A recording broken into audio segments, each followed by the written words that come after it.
प्रिय मित्रमैत्रिणींनो, सुप्रभात. आज 20 जून 2026 शनिवार. सादर करत आहे प्रथम सन्माननीय लेखक वैभव सुरेश मोरे व संपादक CA पवन कुमार जंवर यांचे प्रामाणिक कामातील अप्रामाणिकपणा या लेखातील तिसरा लेख, छपराखालचा अंधार. पांढऱ्या कोटाच्या पावित्र्यामागे धंद्याचे काळे जाळे विणले, रुग्ण हक्काचे फलक सोडून कायद्याचेच धाक तिथे सजले. सांकेतिक लिपीच्या आड दडवून विश्वासाचा बाजार मांडला, सेवेच्या नावाखाली आज माणुसकीचा व्यापार मांडला. छपराखालचा अंधार. घरकुल या योजनेतील भ्रष्टाचाराबद्दल मी जेव्हा बोलतो तेव्हा तो केवळ ऐकीव माहितीवर आधारित नसतो. मी स्वतः या व्यवस्थेचा एक भाग होतो आणि आजही त्या अप्रामाणिकपणाच्या खुणा माझ्या आयुष्यावर उमटलेल्या आहेत. अंदाजे 2012 सालातील गोष्ट आहे. माझ्या कुटुंबाला घरकुल मंजूर झाले होते. तेव्हा मी खूप लहान होतो. जगाचे व्यवहार समजत नव्हते. घरकुल मंजूर झाले, पैसे आले, पण त्यातील काही वाटा नियमाप्रमाणे सरपंचापर्यंत पोहोचला. घर उभे राहिले, पण कागदोपत्री हागणदारी मुक्त गावाचा जो अहवाल गेला त्यात आमच्याही घराचा उल्लेख असावा. आज या घटनेला 13 वर्षे उलटून गेली आहेत, पण वास्तवाचा दाहकपणा हा आहे की आजही माझ्या गावाकडच्या घरी शौचालय नाही. ज्या शौचालयाचे फोटो देऊन हप्ते लाटले गेले ते शौचालय अस्तित्वातच नव्हते. ही केवळ माझ्या घराची गोष्ट नाही, तर महाराष्ट्रातील हजारो गरिबांच्या घराची हीच शोकांतिका आहे. कागदावरच्या या चकाचक आकडेवारीमागं एक क्रूर थट्टा दडलेली असते.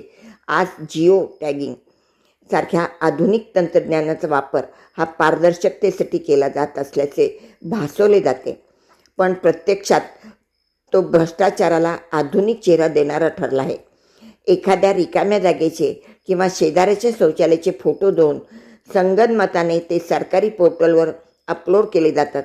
सरकारी तिजोरीतून पैसा निघतो, मध्यस्थांचे खिसे भरतात आणि एका गरिबाच्या हक्काच्या घरावर योजना पूर्ण झाल्याचा शिक्का बसतो. पण त्या लाभार्थ्याला मात्र आजही निसर्गाच्या हाकेला प्रतिसाद देण्यासाठी उघड्या माळाची वाट धरावी लागते. तंत्रज्ञान प्रगत झाले, पण मानवी नियत मात्र आजही त्याच स्वार्थाच्या अंधारात ताटपडत आहे. या कागदी शौचालयामुळे केवळ पैशाची लूट होत नाही, तर सामान्य माणसाच्या व्यवस्थेवरचा विश्वासही पायदळीत उडवला जातो.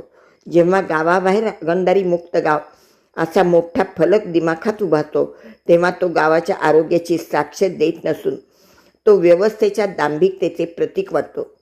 पुरस्काराच्या शर्यतीत धावणारे अधिकारी आणि गाव पुढारी यांना हे कळत नाही की ज्या हाताने ते आदर्श गाव म्हणून मानचिन्ह स्वीकारतात, त्याच हाताने त्यांनी गरिबाच्या सन्मानाचा लिलाव केलेला असतो. ही व्यवस्था प्रामाणिकपणे रिपोर्टिंग करते, वेळेत टार्गेट पूर्ण करते, पण त्या छपराखाली राहणाऱ्या माणसांच्या डोळ्यातील हतबलता वाचायला मात्र विसरते. प्रिय मित्रमैत्रिणींनो, लेखकाने व्यवस्थेतील भ्रष्टाचारावर खूप चांगले ओरखडे ओढले आहेत, पण खरंच त्यांना वेदना कोणाला होतात हा एक वेगळाच विषय आणि प्रश्न आहे. तुमच्या प्रतिसादाची वाट पाहत आहे तुमची मैत्रीण. आजच्या दिवसासाठी खूप खूप शुभेच्छा. पालवी परिवार व शब्दशिल्प वाचनालयाकडून धन्यवाद. वंदे मातरम.